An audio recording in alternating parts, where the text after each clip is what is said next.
The birth of Mercedes, a story of innovation, tragedy, and transformation. What if I told you that the most iconic name in automotive history belongs to an 11-year-old girl, and that the car that bears her name was born from tragedy? This is the story of how death on a racetrack led to a revolution on wheels.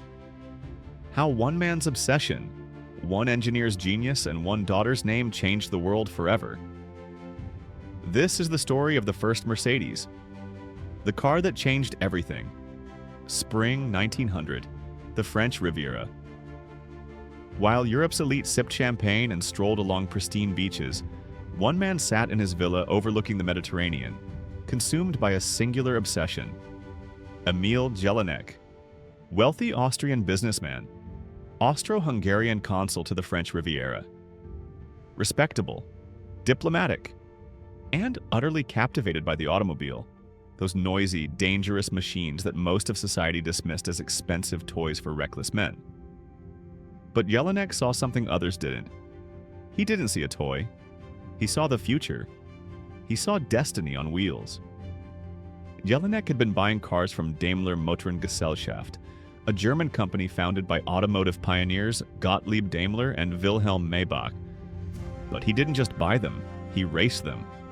Aggressively, passionately, under a pseudonym to protect his diplomatic reputation from scandal. The name he chose, Mercedes, his 11-year-old daughter's name. Named after a Spanish family friend, Mercedes Jellinek was a bright-eyed girl who loved to play in her father's gardens, completely unaware that her name was about to become immortal, that it would grace the most revolutionary machine of the new century. When Jellinek's cars won races, crowds would cheer for Mercedes. The name became synonymous with victory, with speed, with the exhilarating promise of the future. But then disaster struck. April 1900, Nice Speed Week, the premier racing event of the season. Wilhelm Bauer, a skilled driver piloting a Daimler racing car, entered a turn at high speed. The car, tall and narrow like a carriage, became unstable. It tilted, it flipped. Wilhelm Bauer died. The problem was fundamental, deadly. Early automobiles were essentially motorized carriages, too tall, too narrow, with centers of gravity that made them catastrophically unstable at racing speeds. They were, quite literally, death traps on wheels. Most men would have walked away. Most men would have abandoned their dangerous hobby and returned to the safety of conventional life. Emil Jellinek did the opposite. In the aftermath of Bauer's death, Jellinek made Daimler an audacious proposal, one that would either save the company or bankrupt them both. He would order 36 cars. 36. An enormous, almost unprecedented number for 1900, worth hundreds of thousands of marks. A fortune. A gamble of epic proportions. But there were conditions. First, the cars must be built to his exact specifications. Not improvements, not modifications. Complete redesign from the ground up. Longer wheelbase for stability. Lower center of gravity to prevent tipping. More powerful engine for speed. Lighter frame for agility. And above all, safe at high speeds. And second, they must bear his daughter's name. Mercedes. At the Daimler works in Bad Cannstatt, Germany, one man held the company's future in his hands. Wilhelm Maybach, the engineer's engineer. A perfectionist who understood that every component, every bolt, every angle must work in perfect harmony. A man who saw machines not as collections of parts, but as unified organisms. Maybach had been Gottlieb Daimler's partner since the 1880s. Together, they had pioneered the high-speed internal combustion engine, transforming it from a laboratory curiosity into a practical power source. But this was different. This wasn't about making a car faster. It was about reimagining what an automobile could be, should be, must be. Throughout 1900, Maybach worked obsessively in his workshop, day after day, night after night. Every assumption about automobile design was questioned, every component reimagined, every conventional wisdom challenged. The other engineers at Daimler watched with skepticism, some with concern. Was Maybach attempting the impossible? Was Jellinek's vision simply too radical? But Maybach pressed on. The chassis came first, entirely new, longer than any automobile before it, lower, made from pressed steel instead of wood, lighter yet stronger. A paradox made real through engineering genius. Then the engine, a 4-cylinder masterpiece. 35 horsepower, enormous for the era. 5.9 liters of displacement. But raw power wasn't enough. It was the details that would make the difference. Mechanically operated inlet valves, not the atmospheric valves everyone else used. This single innovation, invisible to the casual observer, gave the Mercedes significantly better performance and reliability. The engine breathed properly, efficiently, powerfully. The radiator was revolutionary. A honeycomb structure that cooled efficiently while looking elegant. Function and beauty merged. It would become iconic, copied by competitors for decades. The gearbox featured a gate change system that made shifting intuitive instead of mystifying. Every driver who had wrestled with complicated, counterintuitive gear mechanisms would experience something close to joy the first time they used it. And the engine position, front-mounted, creating perfect weight distribution. Stability achieved through physics, through understanding how forces work on a moving vehicle. Not luck, not hope, science. Every element worked together. Every component supported the others. It was automotive symphony, mechanical harmony on an unprecedented scale. December 22, 1900. The first Mercedes was delivered to Emil Jellinek at his villa. The Mercedes 35 PS, 35 horsepower, and absolutely breathtaking. This wasn't an improved automobile. This wasn't a better horseless carriage. This was something entirely new. A purpose-built machine designed from the first sketch for mechanical propulsion, for speed, for safety. The long hood swept back elegantly from that honeycomb radiator. The low stance gave it a purposeful, almost predatory appearance. The graceful lines made every other car on Earth look instantly antiquated. Relics of a previous age. It looked modern. It looked fast. It looked like the future had arrived ahead of schedule. But looking good wasn't enough. The Mercedes had to perform. It had to prove that Jellinek's vision and Maybach's genius weren't just beautiful theory, they were practical reality. And there was only one place to prove it. March 1901. Nice Speed Week. The same racing event where Wilhelm Maybach had died just 1 year earlier. The same curves, the same dangers, the same skeptical crowds. The Daimler team arrived with their new machine. Everything, the company's reputation, Jellinek's fortune, Maybach's career, the future of the automobile itself, rested on what would happen in the next few days. The competition looked at the low-slung Mercedes with barely concealed skepticism, some with outright derision. This odd-looking machine, so different from everything else, was supposed to be revolutionary? It looked more like a mechanical mistake. Then the races began. The Mercedes didn't just win, it dominated. Completely, utterly, embarrassingly for everyone else. While other cars struggled with their narrow wheelbases and high centers of gravity, the Mercedes remained planted, stable, confident through every turn. While other cars overheated and had to retire, the Mercedes ran cool, its honeycomb radiator working flawlessly. While other cars accelerated unevenly, lurching and sputtering, the Mercedes accelerated smoothly, its precisely engineered engine delivering power with mechanical elegance. It cornered where others couldn't. It accelerated where others hesitated. It reached speeds that left competitors literally eating dust on the road behind it. In one race, a Mercedes crossed the finish line while other cars were still halfway through the course. Not because they had mechanical problems, simply because they were slower.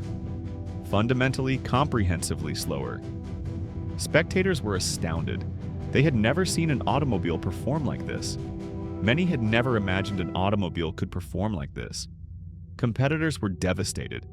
In the span of a few races, everything they knew about automobile design had become obsolete. Their years of experience, their accumulated knowledge, irrelevant, outdated, useless. The French newspaper Le Figaro declared, "We have entered the Mercedes era." Automotive journalist Paul Mayen wrote, "The Mercedes era has begun, and that says it all." And he was right. Within weeks, every automobile manufacturer in Europe was frantically redesigning their vehicles. The honeycomb radiator, the front-mounted engine, the low chassis, the pressed steel frame, the gate change gearbox. Mercedes hadn't just built a better car, they had created the template that virtually every automobile manufacturer would follow for the next century. They had written the rules of the modern automobile in steel and engineering genius. Orders poured in. Kings wanted one. Industrialists wanted 10. Racing enthusiasts mortgaged estates, sold inheritances, did whatever necessary to own a Mercedes. The name Mercedes, that exotic, beautiful name of an 11-year-old girl, became the most desired word in the automotive world. In June 1902, Daimler Motor and Gesellschaft officially registered Mercedes as a trademark. The name that had started as a racing pseudonym was now corporate property, intellectual property, legal identity. By 1903, Emil Jellinek sat on the company's board of directors. He was so proud of what the Mercedes name represented, innovation, safety, excellence, that he legally changed his surname to Jellinek Mercedes. His identity merged with the machine he had envisioned. And young Mercedes?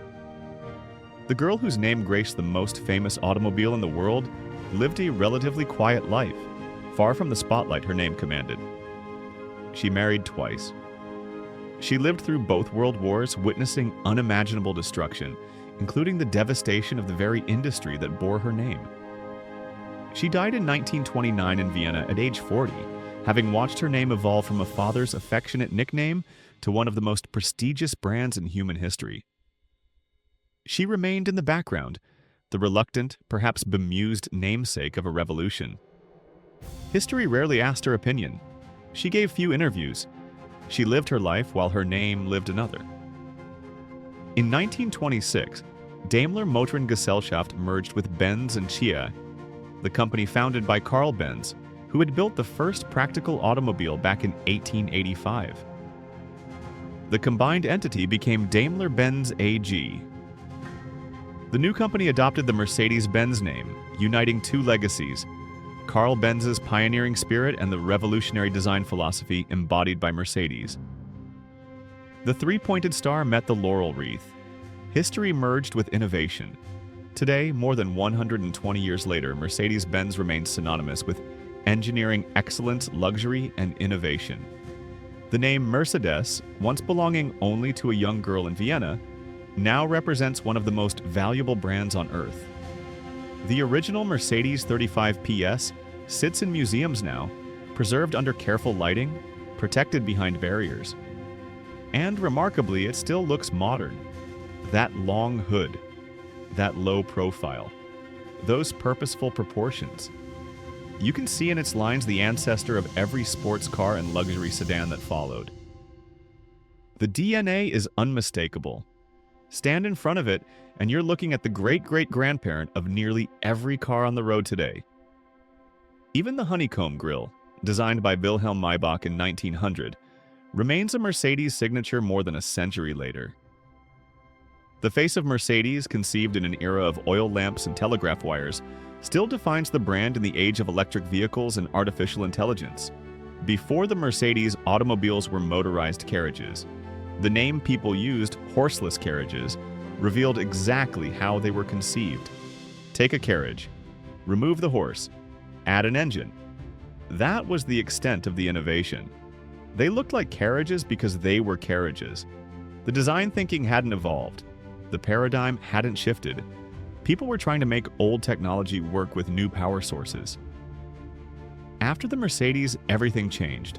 Automobiles became purpose-built machines, designed from the ground up for mechanical propulsion.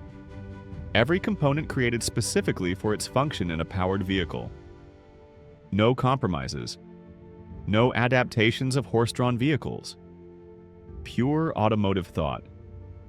The principles established by that first Mercedes, stability through proper weight distribution, power through efficient engine design, safety through intelligent engineering, these became the foundation of the entire automotive industry. Every car you see on the road today, from economy sedans to million-dollar hypercars, owes a debt to the innovations pioneered by Wilhelm Maybach and demanded by Emil Jellinek in 1900. The long hood? Mercedes. The front-mounted engine? Mercedes. The low center of gravity? Mercedes. The pressed steel frame? Mercedes. Even the basic proportions of the relationship between hood length and passenger cabin trace back to that first revolutionary design. And it all bears the name of a young girl who probably never imagined the weight her name would carry, who never asked to become immortal, who simply was loved by a father obsessed with the future. The first Mercedes wasn't just a car, it was a declaration, a statement that the future would be faster, safer, and more beautiful than anyone had imagined. It proved that tragedy could inspire transformation, that one person's vision, when combined with another's genius, could change an entire industry. That engineering excellence wasn't just about performance, it was about saving lives. Wilhelm Maybach could have built a faster car. He could have built a more powerful car. Instead, he built a better car, one that was fast and powerful and safe, one that worked with the laws of physics instead of fighting them, one that respected the people who would drive it. Emil Jellinek could have accepted the status quo. He could have mourned Wilhelm Bauer and moved on to safer hobbies. Instead, he demanded change. He put his fortune where his conviction was. He refused to accept that automobiles had to be dangerous. And Mercedes Jellinek? She simply existed. She played in her father's gardens, unaware that her name was about to become synonymous with excellence, that her name would outlive empires, that her name would still be spoken with reverence more than a century after her death. Today, millions of people drive cars that trace their lineage directly back to that revolutionary machine built in 1900. They navigate their daily lives in vehicles that embody principles established in a workshop in Bad Cannstatt, Germany, over a century ago. Most of them have no idea they're driving a machine named after an 11-year-old girl from Vienna. Most have never heard of Wilhelm Maybach or Emil Jellinek. Most don't know that the car they take for granted represents a complete revolution in human transportation. But now you do, and you'll never look at that three-pointed star the same way again. This has been the story of the first Mercedes, the car that changed everything. If you enjoyed this deep dive into automotive history, I'd love for you to subscribe to this podcast. We explore the fascinating stories behind the innovations that built our modern world, the visionaries, the failures, the moments that changed everything. Next episode, we're diving into the bitter rivalry between Mercedes and their competitors that sparked the golden age of racing. Speed, danger, innovation, and more than a few deaths. You won't want to miss it. Leave a comment or review telling us, what other automotive legends should we cover? What innovations changed your understanding of the world? And if you learned something new today, share this episode with someone who loves cars, history, or stories of human ingenuity. If you want to support our research and help us create more content like this, check out our Patreon. Your support makes these deep dives possible, helps us access archives, interview experts, and spend weeks researching each story. Until next time, remember, every object you use, every technology you take for granted has a story, has people behind it, has moments of brilliance and failure and determination. The world is more interesting than you think. Thanks for watching.